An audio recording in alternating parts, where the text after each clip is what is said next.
myself, I guess, right now. But, we'll persevere through. Um, like I said, not everybody's David Freeze. But anyway, let's keep talking about the good. College football Saturday night. How good could it be? It's Clemson playing Georgia Tech. This game was supposed to be the game of the year in the ACC. Georgia Tech had some very unexplainable losses to Miami and to Virginia, and basically got back to the basics and took it to Clemson. Clemson was unbeaten, ranked number 4 in the country, playing unbelievable football, just couldn't get off the field and made sad turnovers at inopportune times. I mean, they had a chance to cut the lead to 7, and they get a pick and they get the ball in the first play from the interception. Boyd throws an interception. You know, football's a simple game. Don't turn it over. You have a better chance of winning than you do when you do turn it over. Obviously, the game of the weekend last weekend was the Stanford and USC game that went to triple overtime. Some controversy in that game because USC feels as if they tried to call a timeout and was not granted a timeout. They also feel that there was a play in the game where Stanford was called for a hold and the referees misspot the ball. Granted, Stanford scored anyway, but it made plays the down the distance a little longer. But it is what it is. And we're going to take our first phone call. 89.7 KLS FM. This is Richard. How can I help you? Richard. Hey, it works. Sorry. Oh my gracious. Those of you who listened to the show last week know we didn't have a phone, but today we do. What's going on? What's up? How you doing? I'm feeling good. All right, good.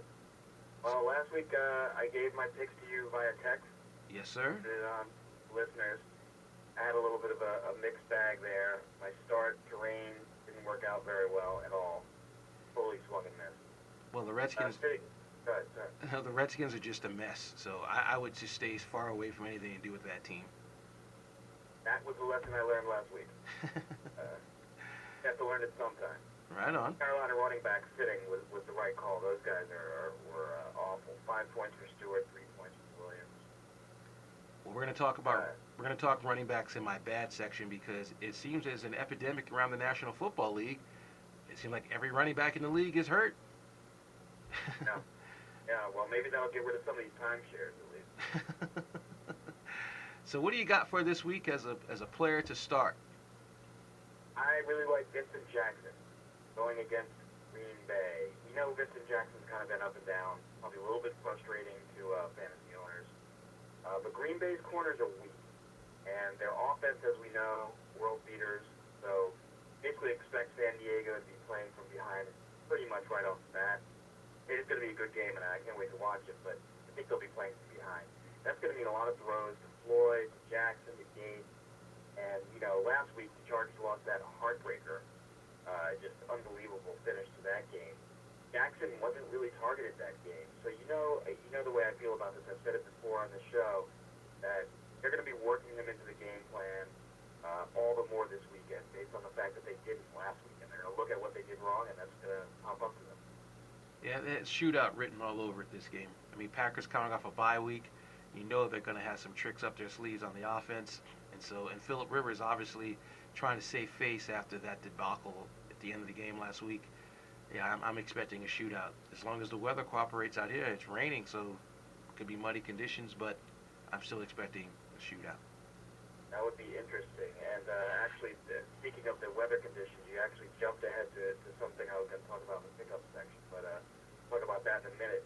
In terms of someone you should not be starting, Kevin Walter. Now, it's an odd name to be calling out because it's not someone that you would normally think of as an every week starter to sit. But Walter has really stepped up Andre Johnson's absence here. And today they announced that Johnson is once again out with a hammy. He's not going to be playing in the game. Bumps up Kevin Walter to that number 1 receiver spot. However, Cleveland's Joe Hayden, who's basically this year's Nnamdi Asomugha, in other words, top 3 shutdown cornerback every week, he's probably going to be assigned to Walter, I would imagine, and he's going to put the clamps down on him. Plus, the Texans should also be able to get up on the Browns pretty early as well. I think Foster and Tate are basically having a ton of fun. I think Schaub also loves his tight ends more than he does his receivers too. Yeah, I wish he'd throw a little more love Owen Daniels' way because Owen's been solid, but I need him to step up on my team this week. Right on. He's good, but he's not been spectacular. But you're right that he splits it up, throwing out Dreesen as well. And how about my defense? Sorry. Now, how about the defense this week? The defense, I'll give you a couple on this one, and one of them I've used before, but it works. You can keep on rolling with it. Chiefs at home against Miami, and San Francisco on the road against Washington. Basically, both defenses, Chiefs and San Fran, have been putting up big numbers, especially as of late. They're both facing offenses with really poor quarterbacking that have been giving up fantasy points, basically Christmas presents to everyone all around the league. So I expect that to continue for those two teams. And 49ers, what a great defense. Great point-scoring defense for fantasy. I think Willis is the defensive player of the year, although Revis has kind of had moments these last few weeks where his defensive plays have turned the tide for the Jets in games. But right now, slight edge to Mr. Willis. I think that's a good call. And I heard a stat recently that Revis has allowed 10 caught passes this year. That's extraordinary. Oh my God, 8 That's games. like a bad game for a quarterback. Any pickups? Any sort of nuggets that you want to give to the people in week 8 to the 9? Actually, it's week 9 now in the National Football League. Gary, we're past the halfway mark, and basically what a general theory here. Start looking at the playoff matchups. Again, we just said 9. We're more than halfway. We're getting towards playoffs, especially depending on the format of your league. Look at the playoff matchups that you've got on your team. If you have room on your waiver wire, or room on your team for a waiver wire pickup a defense, good week 15, week 16, week 17 matchup. Look at those weeks right now and make some room and pick them up and stow them. It'll be painful. You'll be sitting with this D on your bench for 6 weeks. Maybe use him here, you may use him there as a spot starter. But stick with it. If you're good enough to be looking to do this, probably going to be a playoff team. You'll be thanking me and yourself later. Also, if you have a guy like Aaron Rodgers, start to look at backup quarterbacks. Green Bay is probably going to lock things up pretty early. They're looking like that. They've got that Indy look in their eye where Peyton used to always sit out at the end of the year because Indy had that kind of weak division wrapped up early. So Aaron Rodgers, week 16 and 17, might consist of a benching or at least a preseason type of timeshare situation. So heads up on that. And it's not just Aaron Rodgers. Look around for teams that are starting to dominate like that. Right now, apparently, it's just a Green Bay. But that's that. And the other thing that I teased earlier when you and I just talked about it is you have to start looking at weather situations. We're getting into that time of year around most parts of the country where the weather does play a factor. So start looking at forecasts. It's definitely taking it to the next level. But if you want to win your league, especially if you're in a competitive league, that's the kind of thing it's going to take. Looking at the weather forecast in each of the spots and then adjusting your roster accordingly. Well, we heard the train in the background, so I see it sounded like you were on your way home. And I appreciate the phone call, and we look forward to hearing from you next time.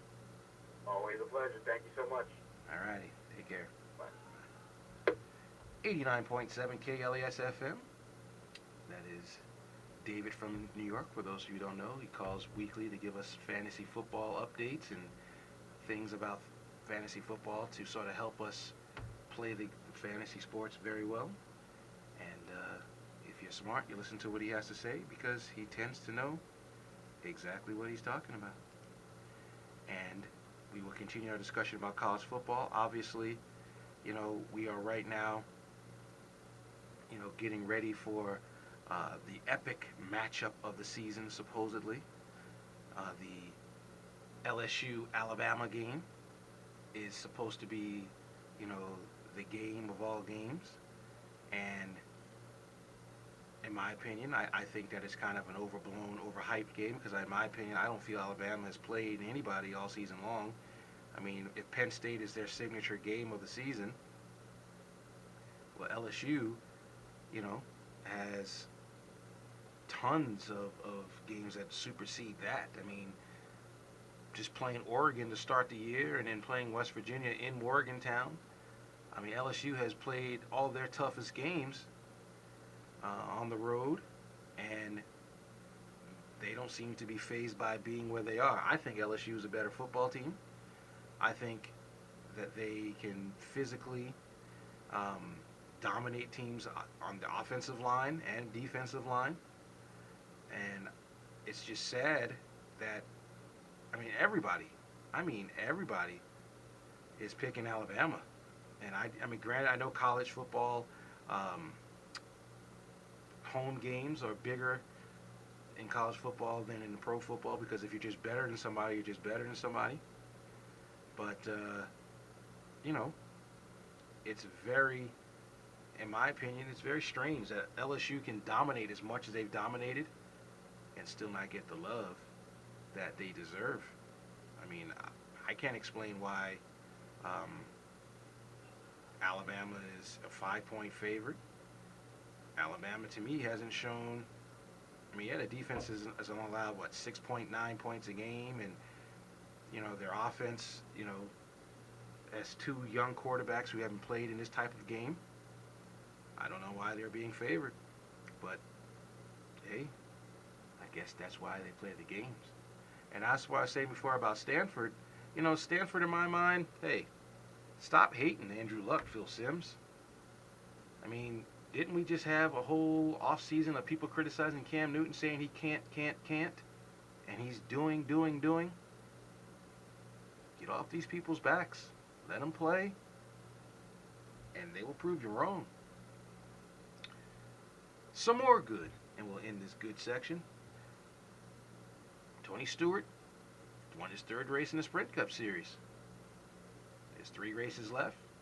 The margin between the top 4 drivers is less than 30 points, less than 40 points. Should be a wild race this weekend down in Texas. That's right, folks. I follow NASCAR too. And we'll be back to talk more sports, talk about the bad in sports. Just a few things I want to get to in that. And we'll do it on 89.7 KLASFM after this. How'd you like to get up to $12,000? Who wouldn't? It's the Army's enlistment bonus program.